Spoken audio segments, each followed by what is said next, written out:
Hi, friends. Welcome to Coffee Break. This is Dr. Michele. It's a cool afternoon to everyone.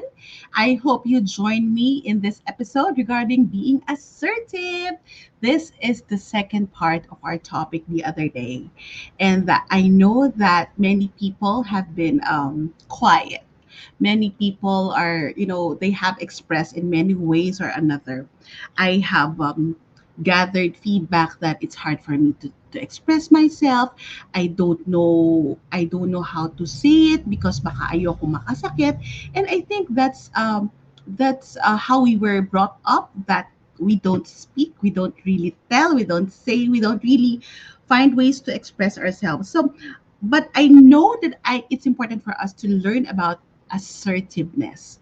Being assertive, as I said the other day in the first episode, is very much different from being aggressive.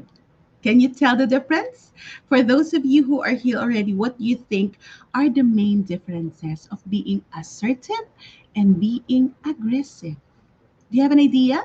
For those friends who are here already, do you have an idea what's the difference of the two? Ano ba yung assertive sa aggressive? Asan kayo, friends? Most of the days, where are you? So, the other day I told you what assertive is being able to stand up for ourselves without dominating, without manipulating anything, but it's just putting the right boundaries na ito yung sa akin, ito yung nararamdaman ko. And having that, it's not about attacking anyone, but it's about ourselves, okay? It's about expressing ourselves. And another thing is that assertive is actually, let me just go through with you. Ayan, Noreen, assertiveness has respect of humility, right? It has respect and humility for ourselves and for the other person. Another thing, anyone who have insights about this, what is really assertiveness for you? Actually, when you come to think of it, let me just go through with you some points of assertiveness, and later I'll tell you about how can we have more assertive responses. Okay, una, being confident. Assertiveness, it's actually about being confident. It's about being confident with yourself, being able to find your own voice, and being able to be confident that I am saying what I believe is right, or I have to say it because I want to handle this appropriately. It may hurt somebody, but it's not about attacking them, but it's about telling the truth. So that's being confident. Another, it's we assertiveness, it's also connected to leading. Leading, pagiging leader, offering positive suggestions. Ayan, makakatulong ba? Ito may be something that we can do. So it's assertiveness is connected to that. Another, asking questions in a well-meaning way. Tandaan nyo yan na assertiveness is also asking questions. So, for example, in the middle of the meeting, do you think that is really needed? May siniraan ba tayo? Wala. But actually, we're just making people reflect. Ako, one of the favorite things that I like to ask is actually, what are the goals of this project? Or what are your goals of what we're going to do? Baka we're getting lost in translation, but we're actually not focusing on the main meat of the issue. Right? Another is that asking question in a well-meaning way. And the other one is supporting. So, paano natin sinusuportahan ang isang bagay? And being assertive is actually supporting ourselves and supporting a cause, supporting the relationship. So now, kasi may mga, I would like you to realize na may mga kasabihan. Ayan, thank you, Tin. Getting your message across without disrespecting anyone, being clear with your values. You know, some people, they get swayed by other people becoming too assertive, not because some people are very strong, but some people are very weak in their values. There's lack of clarity. Tandaan nyo yan. Kaya minsan, parang what will make a person assertive or strong? It's because she knows herself. He knows herself. He knows what he wants, and he knows maybe somehow how to get it. So if you are dealing with a person na ganun at ikaw medyo okay lang. Kahit ano, hindi ko alam. And then maybe, it will be hard for you to assert yourselves because pag tinanong ka, so why do you think that that's important? You'll be caught off guard. Diba? There's no sound footing there. So, I need you to realize that. I need you to realize that is assertiveness.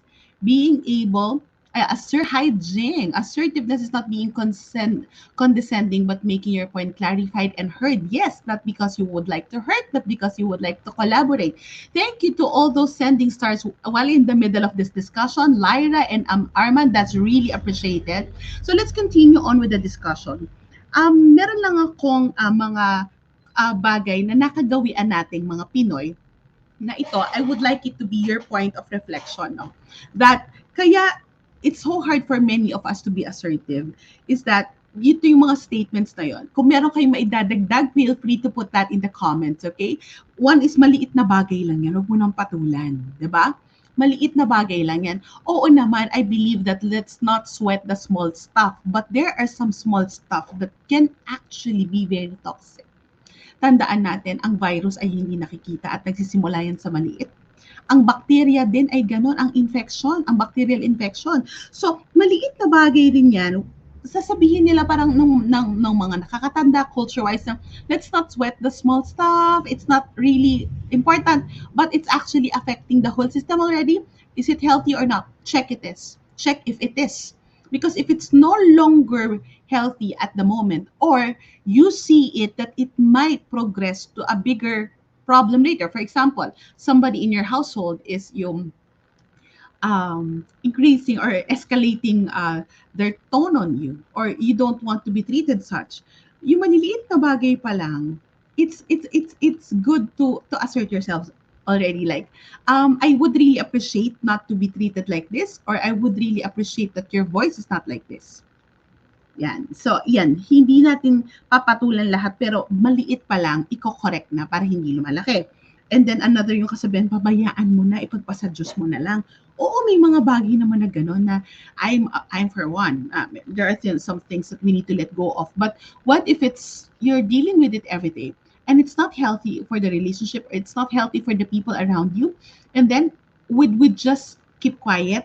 Kaya marami rin tao, the sad thing to say is that they cannot find their own voice because pinapabayaan lang nila. Because they cannot do it any other way. Am I making sense? Meron ba kayong mga naiisip pa na idadagdag dito? Yung mga nakagawian, nakasanayan, we become accustomed and it has become part of our culture na we're even unconscious na, ay, hindi pala ito nakakatulong. Another thing, ayoko na mag-stress. Tumahimik ka na lang, wag din na tayong magpaka-stress dun sa bagay na yun. Yes, may mga bagay na gano'n, ayaw natin ma-stress. Pero, there are two things on why we deal with the situation, because we would like to be helped, or we actually also don't deal with the situation at all. Kasi lagi na sabi, ayoko ma-stress, ayoko i-deal with. Pero kinakalimutan lang natin, we just shove it. We just put it aside but not really deal with it. That's different. That is toxic. So people tend to fail to express their true state, their emotions. And ang nangyayari, ito yung ayan yung kasabihan, tama. Di na lang ako magkasalita para wala ng issue. Yes, pero may mga pagkakataon, I am for one, really, sometimes you need to rock the boat. Hindi ko naman kayo kinukonsente. Baka sabihin niya, si Doc Itzel sa coffee break, dapat to i-rock the boat. No, but what I need to say is that if something is no longer right, something it's affecting the whole system, and it's already leading to your physical and to your mental health concern, your well-being is already at stake. We not assert for to be heard? Will we not assert our needs? For example, if you are dealing with the people in the house, you see that everybody gets their way and you are not, you're the one being left to manage the palengke, manage the ulam, tapos even manage the chores, just because that you've been doing it before.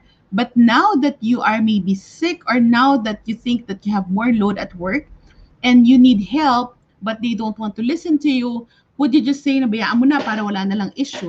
Sometimes conflict is actually essential, because that conflict will actually bring about change, and that change will bring about probable collaborations or cooperation from all members. Right? Um, Ayan, tama naman yan, Arman. Mahirap maging assertive lalo na kung mas matanda sa yung mali. Yes, kaya we put it in the proper context. That some people will feel that you're attacking them. But actually, sometimes you just would like to put things in the proper perspective. Kaya yung iba, they felt offended because they felt being hit, or ayaw nila nung gawi mo, gusto nila yung gawi mo. Ayaw nila ng gawi mo, gusto nila yung sistema nila. That is really critical. So, we need also our adult wisdom. Can you all say it with me? Can you type that in the chat? Adult wisdom. Napaka-sensitive ng sinasabi ko. And this is not a one-size-fits-all solution. I'll repeat ha, this is a contextual discussion. Not all contexts will apply. Kasi sabi ni Doc Itchel kasi dapat daw ganito. Yes, but if there are culture that there are some people, lalo na yung mga narcissist, yung bang kahit anong sabihin mo sa kanila, ikaw yung mali at sila yung tama, yun ang pinakamahirap na taong i-deal with. Kahit anong assertiveness nyo, if you are dealing with toxic people, and then you will be the one intoxicated. So yun yung parang, you assert yourselves because para they know, but you don't push anymore to change their mind. You just need to assert yourself. There's that paano kung hindi sila makinig? Pwede naman hindi makinig. Pwede naman hindi mo mabago yung sitwasyon sa labas. Pero you know what? You've changed how you dealt with the situation. You have actually put your feet forward. And that is really essential. Because adult wisdom here is needed. Papatulan ko ba to o hindi? Ano ba yung long-term repercussion? So, learning assertiveness behavior is actually using iMessage. Kaya yung iMessage in communication is essential because you would like to express things in a tone of concern, the tone of love, and a tone of collaboration. For example, that I am offended by what you did. I felt hurt because I am not heard in this family. So, may mali ba sa sinabi nun? Pag ang isang tao, pinatulan ka sa iMessage, for example, sinabi mong, I am hurt, and then somebody will tell you na, so ibig mo sabihin, sinaktan kita. I'm sorry, that's not what I'm saying. I am saying that I am hurt, ako yung nasaktan with the circumstances. So it's up to you to say whatever you said, but this is what it's in me. Are you getting it? So iMessage is that we are expressing our deepest needs. I need to rest. I cannot cook breakfast this Saturday because I need to rest. I would like to have an extended time in the bed. Can you take care of yourself, guys? That's assertiveness. iMessage. I am tired, and so I believe that I need to rest. No matter what your need for me, I need to rest for maybe give me one day to do that. So that's assertiveness. Another, you have to also say assertiveness, learning assertive response is using iMessage. Another is that also sometimes we don't need to explain everything, but maybe when we're asserting, people need to know that how it is affecting us. For example, when you turn your volume so loud and I'm in the middle of the meeting, it actually affects my performance. And this is my work. So I would really appreciate if you would respect my needs by lowering down your volume, especially when I'm in the middle of the meeting, I'm in the middle of a call, because that is critical for me. That is important for me. And I think that you're entitled to your song, you're entitled to your music, but I'm also entitled to peace and quiet. So let's see how we can collaborate. You are affecting me by how you speak because I feel that I am being belittled. So it's I. Ako yung naaapektuhan. So we need to say, I feel I am affected. So yun. Hindi natin ina-attack yung ibang tao. We're owning what we need and we're owning the feeling that we have. Another, I hope that next time we can do this. That's collaboration. I hope that next time, sometimes you don't need to actually explain everything, but there are just some situations that I am offended right now. I hope next time we can do this better. Simply as simple as that. That is assertion. That is clarity. Kasi we're not making kalkal issues, We're not trying to probe na bakit ganyan ang ginawa mo, bakit mo sinabi sa akin yan, bakit yan yung response mo. But sometimes we just would like to express our needs.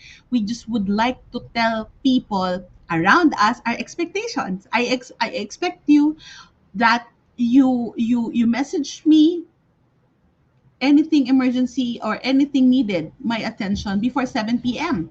Because after that, I don't usually check work emails already or work messages already. That is actually an assertion. And that is actually boundary setting. Or I expect also that within 24 hours or 48 hours that I replied to you, somehow naman, mag-reply ka rin sa akin kasi sinama mo ko dun sa problema. So, bigyan mo rin ako ng feedback kung ano yung nangyari. Kasi tinatawagan mo lang ako pag kailangan mo ng tulong pero hindi mo lang binabalita sa akin. So, that's also asking for our expectations. Next, learning assertive response is a request for future change. I hope next time, really, this is a very critical task. I hope we will not be late. I hope that it's something that we can work on. Diba? And I would like you to reflect that in learning assertiveness, so that's one. So learning assertiveness response is one is using I message and of course putting your feeling. The next is that sharing how it affects you. The third, I hope, you put there your hope, your intent, your wish, or your expectation. I expect really that this to happen. And fourth, your request for future change. I really would like us to work on this. I really would like us to sit down and discuss about this so we can improve. Because actually, we would like to assert because not because we would like to continue the the unhealthy pattern or the toxic pattern, but we would like to assert because we would like to improve the relationship, the way we deal with each other and ourselves. Another, one of the things that we should uh, reflect about, what do you call this? What we reflect about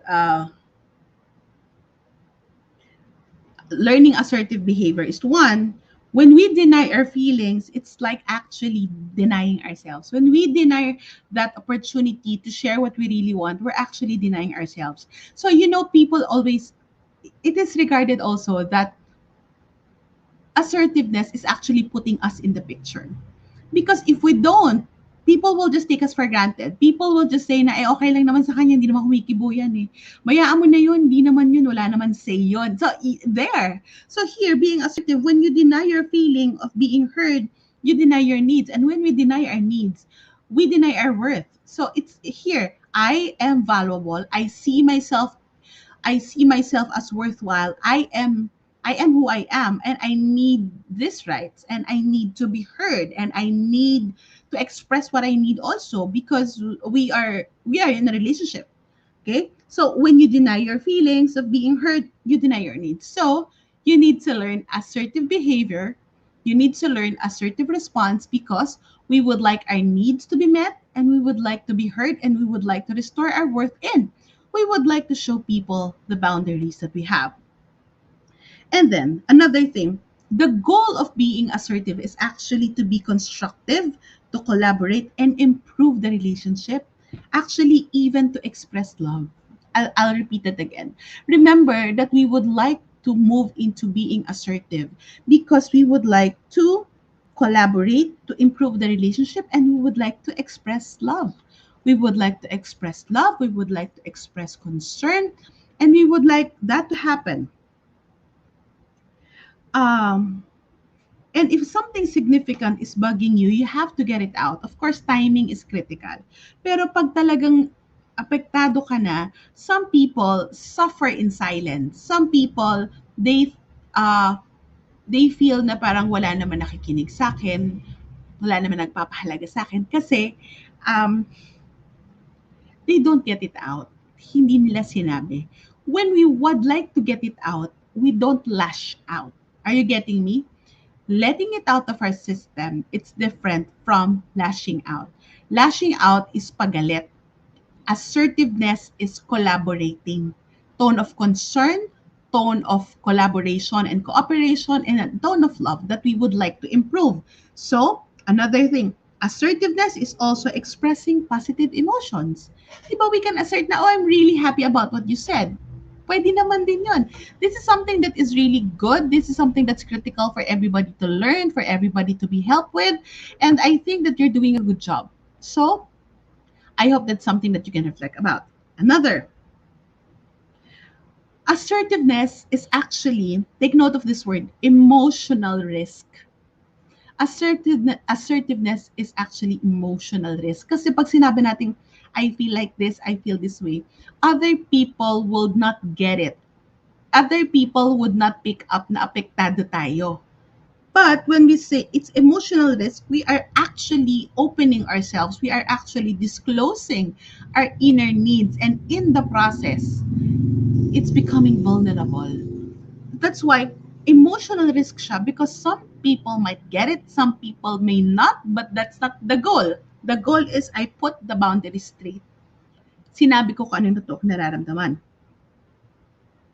Ito yung pinaka-punchline, friends. If you have questions, I have a few minutes left to cover your questions. And the punchline, why do we need to assert? Even if you do not validate, if others do not validate you, if others do not actually, you don't feel that they listen to you, actually because you are validating yourself. Pinahalagahan mo yung sarili mo, pinahalagan mo yung nararamdaman mo. I have to use this term. You don't focus on, baka magalit siya. Pero ikaw, ang dami mo ng galit sa loob. Ang dami mo ng issue. Ang dami mo ng hinaing, hinanakit, ipon na. Kinonsider mo ba yung sarili mo? Baka kung anong sabihin na iba, bayaan mo sila. There are situations na may masabi kang maganda, may masabi kang hindi maganda, may masasabing ibang tao. We cannot please people. But what I'm saying here is that we need to validate ourselves because validating ourselves is validating our worth. Even if we put this in the spiritual aspect, even Jesus is very assertive. Hindi siya nagpabuli sa mga Pariseo, sa Sadducees. He showed his anger when he needs it. He tells hindi siya yung mabait na tahimik lang at sumunod lang. Hindi. Marami rin siyang emotion and we can learn from him. Are you picking it up? So assertiveness is actually one. I hope you catch this. Can you put that in a chat? One, assertiveness is taking care of yourself. That's why assertiveness is actually self-care. Next, assertiveness is taking care of your needs. Pangangailangan ko to eh. Ipaglalaban ko to, tatayuan ko to, itataguyod ko to. So, assertiveness is taking care of you. Assertiveness is taking care of your needs. And assertiveness is also taking care of your boundaries. Nasaan ako ditong linya, sang aspect ako papasok, ano yung hindi na healthy. So that's it. Assertiveness is also taking care of your boundaries. Another, assertiveness gives you a sense of freedom. Di ba ang ganda nun? Assertiveness gives you a sense of freedom. Sometimes, yung nag-assert ka, tapos alam mong hindi maganda yung reaction ng mga ibang tao, but you have this inner sense of peace and compassion for yourself. Well, the reaction that's beyond our control. But being able to find that peace and that sense of freedom that I am no longer entangled and controlled by what people would say or what people would do, but I was able to actually put what is really important for me, that is more than enough. That is more than enough. Friends, being assertive is actually very, very important in loving relationships. If you see that, this is actually there's you can use this at work with the people that you deal with, even with your boss. This is a skill that we need, especially in marriages and especially with family life, even with the kids. And something that we can actually teach our kids. And this is actually a skill also that we use in our everyday life. May sumingit sa'yo sa linya, may kumakausap sa'yo na hindi naka-face mask, or something. It's something that we can use. So friends, if there's a big takeaway that you have today, what would it be? Can you put that in the chat? Can you put your big takeaway today? Can you put there what is it that you need to learn? What is assertiveness for you? It's it about taking care of yourself. It's about taking care of your needs, taking care of your boundaries, or it's about giving yourself a sense of freedom. What is most important for you among these four? Thank you, Noreen, for taking note of this.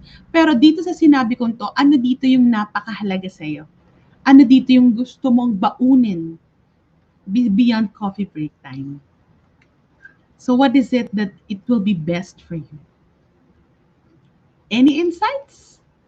I will wait for your answers. Okay? Taking care of yourself, Lyra. Amy, taking care of yourself. See, taking care of yourself. And we do it not because of being selfish, because we're vain, but we do it because we are important also. Lalo na kung sa tingin nyo, hindi na to healthy. So as I said earlier, it's also using our adult wisdom. Not one size fits all, but actually checking that I need this. And so this is important for me. Ayan, gusto ko yan, Ronet. Don't say, okay, kahit hindi. Ang gusto kong baunin is wag ipunin lahat sa loob. Yes. Pag may nagtanong sa inyo, okay ka lang? Sabihin nyo, hindi, hindi ako okay. Hindi mo kailangang explain.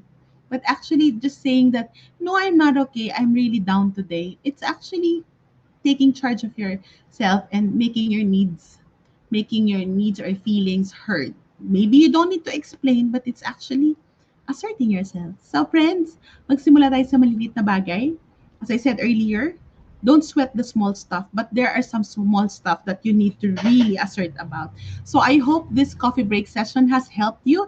It's a short and sweet session, so please keep putting your big takeaways for this afternoon session here at the comment section.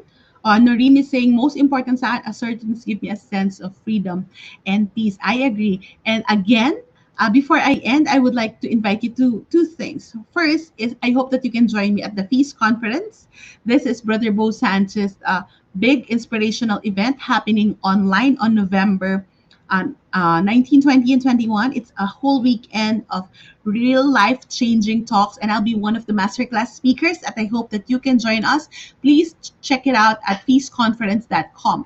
Another is that I hope that you can share this episode to family and friends who just might need to be supported by learning to be more assertive. And importantly, I hope that you can help me continue doing coffee break by sending digital stars that supports really the ministry and really the mission that we do here by paying for the platforms that I use here at Coffee Break. So I hope that this episode is a blessing to you. Help bless others. Help bless me also in the work that I do by sending star and bless others by sharing this episode. So magandang araw. I pray friends, all of us can learn to be more assertive, not because of selfish reasons, but because we would like to improve our relationships. Have a good day and God bless you all.